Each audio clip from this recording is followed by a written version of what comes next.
Baik, selamat malam Pak. Terima kasih atas kesempatannya.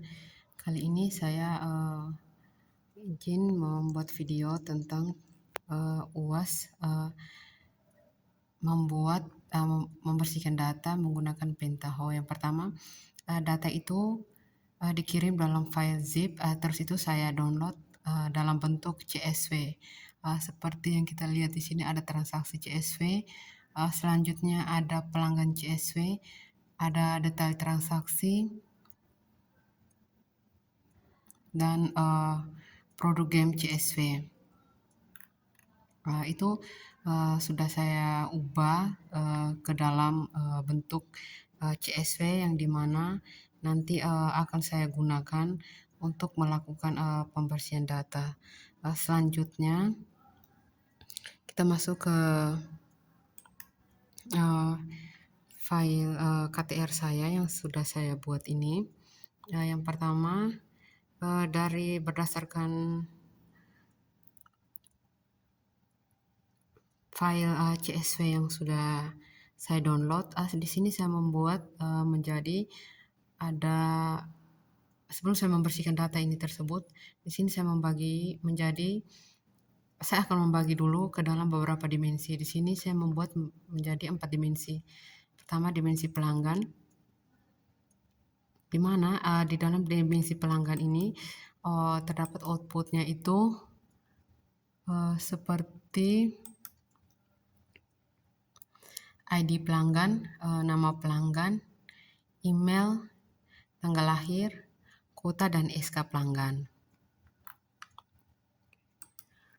Selanjutnya dimensi produk, di mana dimensi produk itu sendiri hasil outputnya itu berupa ID produk, nama produk, kategori, harga, dan SK produk. Selanjutnya dimensi date. Di dimensi date itu sendiri outputnya itu yaitu tanggal transaksi, SK date, tahun, bulan, hari, dan kuartal. Selanjutnya metode pembayaran itu sendiri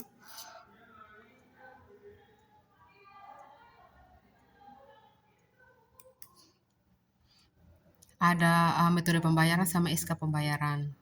Jadi di metode pembayaran ini hanya ada metode pembayaran sama SK pembayaran. Selanjutnya setelah membagi di beberapa dimensi, di sini ada 4 dimensi. Selanjutnya itu saya membuat membagi dia itu ke dalam tabel fakta. Nah, di sini tabel faktanya itu yang pertama, karena ada 2 tabel transaksi,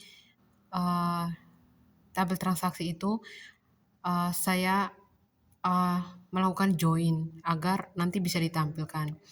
Sama saya tadi lupa menjelaskan bahwa di tabel pelanggan itu sendiri outputnya yang ada itu ID pelanggan, nama pelanggan, email, tanggal lahir, dan kuota, dan SK pelanggan. Nah, di kuota ini sebenarnya ada provinsi, tetapi berdasarkan file CSV yang saya masukkan, di situ tidak ada sinkronisasi antara provinsi dan kota, karena menurut saya di situ antara kota dan provinsi itu tidak sesuai. Misalnya kotanya Jakarta tapi provinsinya Jakarta tapi kotanya Kediri atau Surakarta, Bima itu tidak nyambung. Jadi untuk terjadi kesalahan di sini saya cuma mengambil kota saja tanpa mengambil provinsi. Jadi saya hanya pakai satu, tidak mengambil provinsi tapi saya mau mengambil kota saja. Nah, kita kembali lagi ke tabel fakta.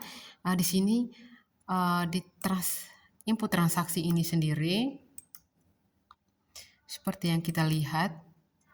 Nah, dia ada ID transaksi, tanggal transaksi, ID pelanggan, tanggal total bayar, metode bayar.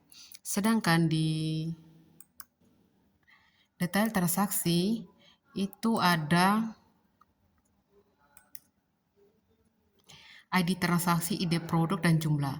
Karena mereka ini dua file CSV yang berbeda, di sini saya melakukan sort row. Setelah melakukan sort row, di sini saya melakukan menambahkan margin join agar semua file itu bisa ditampilkan di sini, bisa dijadikan satu. Nah, jadi dia di sini ditampilkan semua. Misalnya tadi kan dari file CSV yang berbeda, tapi di sini saya melakukan dengan melakukan margin join, sehingga di sini semuanya ditampilkan kayak ID trans, tanggal trans, ID pelanggan, total bayar, metode bayar, ID sama ID produk sama jumlah. Setelah melakukan margin join, selanjutnya saya melakukan lookup di mana file yang saya dimasukkan di sini adalah dimensi pelanggan. Nah, di dimensi pelanggan itu sendiri, semuanya data yang ada di pelanggan itu semuanya saya masukkan. Selanjutnya, saya melakukan lookup di file lookup itu sendiri. Di lookup itu sendiri, saya cuma memasukkan ID pelanggan sama SK pelanggan. Agar nanti karena di tabel fakta itu dia hanya tampilkan ID pelanggan sama SK pelanggan. Jadi saya tidak mengambil semua seperti nama ataupun email. Jadi saya di sini hanya mengambilkan ID pelanggan sama SK pelanggan. Selanjutnya, setelah memasukkan file dimensi pelanggan, saya memasukkan dimensi produk. Di mana di dimensi produk itu sendiri, itu ada ID produk, nama produk, kategori, harga, dan SK produk. Semuanya di sini saya masukkan. Setelah itu saya melakukan lookup.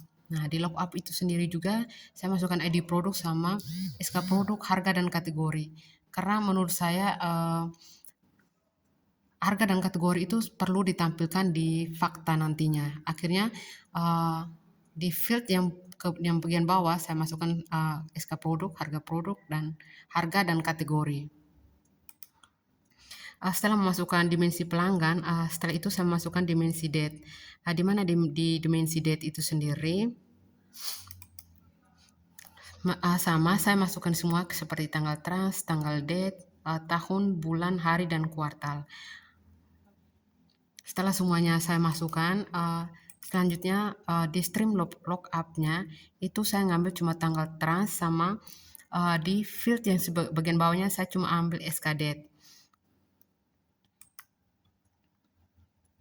Selanjutnya setelah memasukkan dimensi date, di sini saya melakukan memasukkan juga metode bayar. Di mana di metode bayar itu sendiri sama saya di metode bayar ini saya cuma mengambil karena di metode bayar di dimensi metode bayar tadi hanya ada metode bayar sama SK. Jadi di sini juga saya cuma mengambil SK sama metode bayar.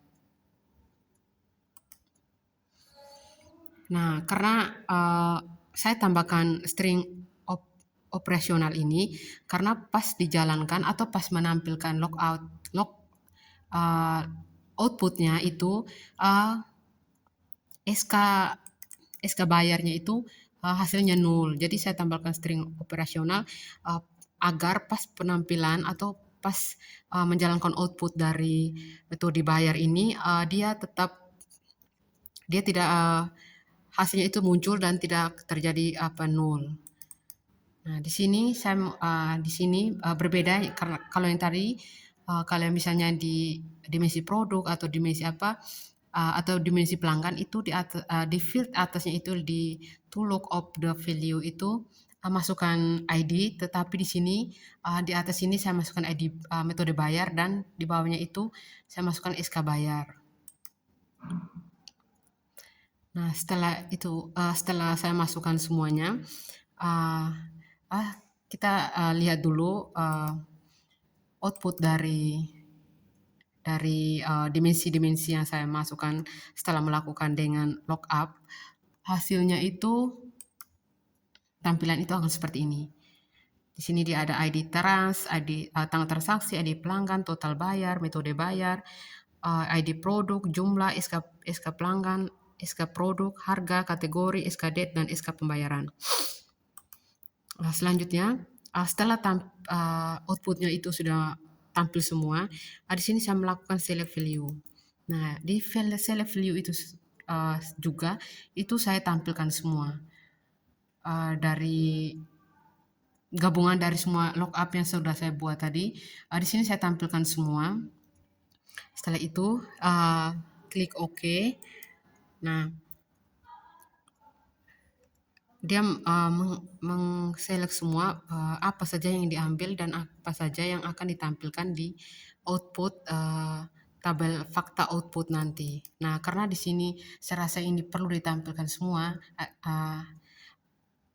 seperti ID trans, ID total, ID produk, kategori, SKD, SK pembayaran itu, saya rasa itu penting ditampilkan di tabel fakta semuanya. Akhirnya semuanya itu saya masukkan di select value agar pas di tabel outputnya nanti, pas pemanggilan outputnya itu dia akan muncul semuanya seperti ini.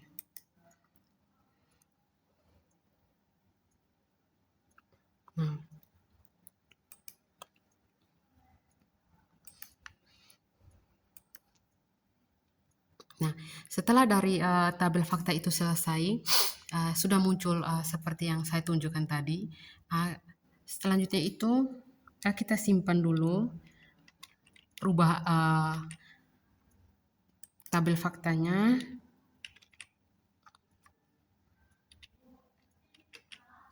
Setelah tabel faktanya disimpan, selanjutnya kita membuat tabel MART.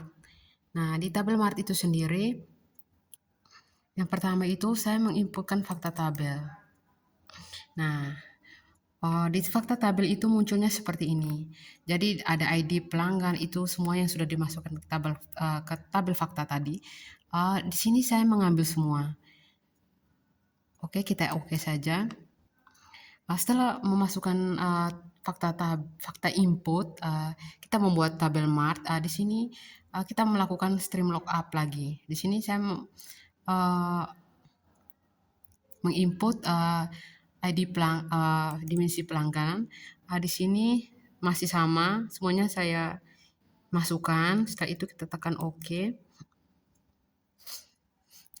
Setelah memasukkan pelanggan input, selanjutnya produk. Setelah produk, di produk juga isinya ID produk, nama produk, kategori, harga, dan SK produk. Setelah kita masukkan semuanya, kita klik OK. Dan di stream lookup-nya, kita masukkan SK produk. Dan di specific the field to retrieve-nya itu, di field-nya itu kita kasih masuk nama produk, kategori, dan harga. Selanjutnya, di dimensi date, di dimensi date ini masih sama, SKD, tahun, bulan, kuartal. Nah, setelah itu kita klik OK. Nah, di lookup-nya, sendiri itu, di bagian atasnya itu saya ambil SKD dan di bawahnya itu saya cuman ambil bulan agar nanti pas ditampilkan di data mart itu di sini saya rasa saya cuma ambil bulan. Kalau misalnya bisa juga sesuai kebutuhan menurut saya. Kalau ada yang mau ngambil mau pakai kuartal atau apapun itu bisa saja langsung ditampilkan di sini. Tetapi di sini untuk saya pribadi saya cuma mengambil bulannya saja untuk ditampilkan di tabel MART. Setelah itu kita klik OK. Nah, setelah itu kita coba tes menjalankan outputnya. Kita klik ini. Nah, output dari metode bayar tadi dia akan muncul seperti ini. SK bayarnya dia akan masih muncul seperti ini.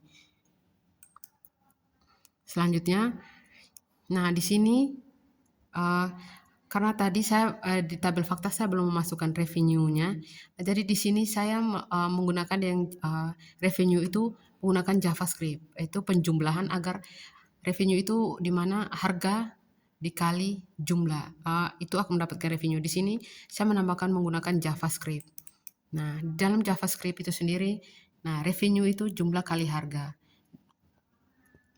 Masukkan script revenue-nya, jumlah kali harga, nanti akan hasilnya itu, nanti dia akan menampilkan revenue yang sudah dikalikan seperti yang kita sudah masukkan script di sini. Di bawahnya itu, di field yang di bawah itu kita masukin aja namanya revenue agar nanti pas di tabel fakta pemanggilan itu dia akan muncul. Oke. Selanjutnya di sini di select value. Nah, Di select view ini kita menselect apa saja yang mau ditampilkan di data mart. Nah, di sini kebetulan yang di select view ini yang saya masukkan adalah total bayar, metode bayar, jumlah, kuota, nama pelanggan, nama produk, kategori, harga, bulan, dan revenue. Nah, selanjutnya kita klik OK. Setelah itu di tabel outputnya, nah di sini kita masukkan teks outputnya data mart, terus extensionnya itu atau tipe file yang mau kita simpan itu CSV. Selanjutnya teman-teman bisa klik OK saja. Setelah itu kita akan menjalankan dan melihat output apa saja yang muncul di data mart kita. Oke, selanjutnya kita klik quick glance. Nah, ini teman-teman, jadi di sini di data mart itu dia tidak tidak seperti tabel fakta yang dimana tabel fakta itu yang kita lihat di tabel fakta itu sendiri di outputnya itu dia akan muncul semua ID trust, total bayar, metode bayar, jumlah SK pelanggan, SK date, SK pembayaran, itu dia tampil semua itu dia akan menampilkan semua di tabel fakta. Tetapi di data mart karena kita mengambil hanya untuk penggunaan analisis sebuah perusahaan atau apapun itu, jadi di sini kita cuma mengambil yang kita rasa penting sesuai keperluan kebutuhan yang mau kita analisis. Nah, di sini saya rasa yang saya ambil atau yang saya merasa penting di sini yaitu tampilannya seperti ini, yaitu total bayar, metode bayar, jumlah, kota, nama pelanggan, nama produk, kategori, harga, bulan, dan revenue. Di mana revenue itu sudah muncul setelah kita dijumlahkan tadi. Di sini saya menggunakan modified JavaScript. Nah, setelah itu semua sudah berhasil kita lakukan dan outputnya juga sudah jalan dan sudah tampilan seperti ini dan tidak ada lagi error atau apapun itu, kita bisa, karena data mart ini adalah data yang siap kita analisis, jadi dari data mart ini kita langsung melakukan analisis saja. Karena dari data fakta tadi sudah masukkan ke data mart. Di data mart ini kita sudah filenya sudah kita bersihkan semua dan kita siap pakai untuk analisis. Oke, kita close saja. Yang di data mart ini kita simpan saja, Ctrl S. Nah, setelah kita simpan data mart, otomatis data mart itu sudah tersimpan di file CSV di folder yang sudah kita simpan. Dia akan otomatis tersimpan di folder yang sudah kita buat. Nah, seperti di sini. Ini data mart ini sudah tersimpan di sini.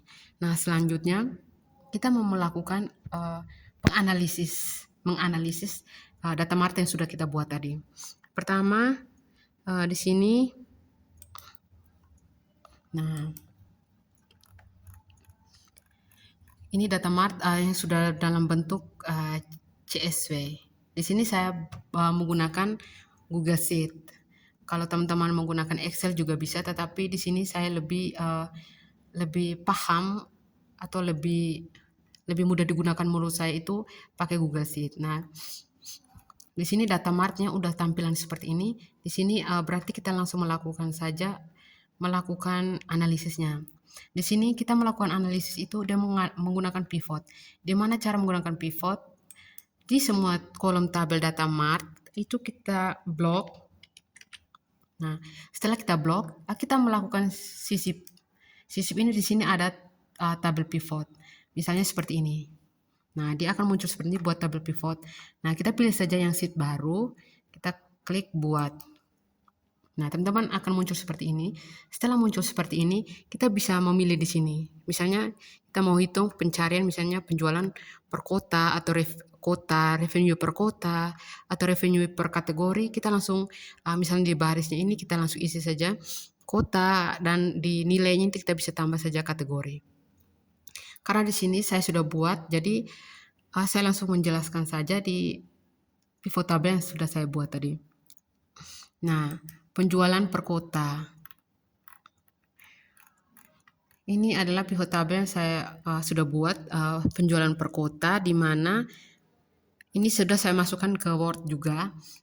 Penjualan metode di mana di sini produk dengan penjualan terlaris yaitu FIFA 23 terjual sebanyak 77 unit. Produk yang penjualan terendah sebanyak 5 PlayStation 5 digital dan total penjualan hanya 4 unit. Kalau kita kembali lagi ke pivot tadi sama. Kalau di sini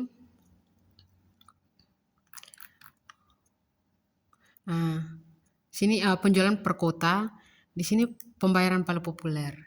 Pembayaran paling populer di sini adalah menggunakan metode pembayaran COD dengan sebanyak 195 total 195. Jadi yang paling rendah itu di e-wallet, di mana e-wallet itu hanya 141. Selanjutnya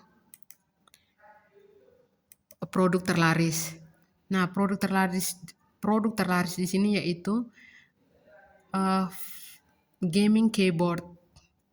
FIFA 23 di mana dengan jumlah 77 unit terjual, sedangkan penjualan terendah itu revenue terendah yaitu PlayStation 5 Pro yang menjual hanya 4 unit.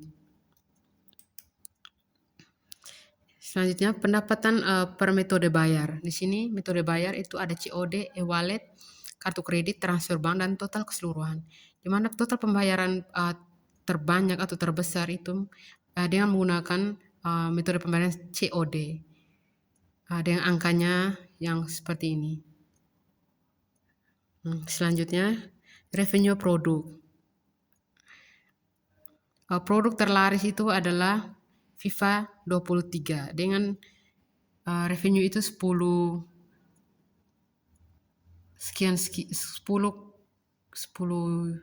miliar 10 juta sekian. Selanjutnya revenue per bulan yaitu yang paling banyak yaitu berada di bulan 6. Revenue tertinggi. Selanjutnya kategori terlaris. Nah, di sini kategori terlarisnya itu adalah konsol. Sedangkan yang terendah itu adalah aksesoris. Jadi itu saja yang saya jelaskan tentang analisis dari tabel Factmart yang sudah saya buat, dan saya membagi dalam beberapa pivot yang sudah saya buat analisis. Mungkin itu saja, sekian dari saya. Terima kasih, selamat malam.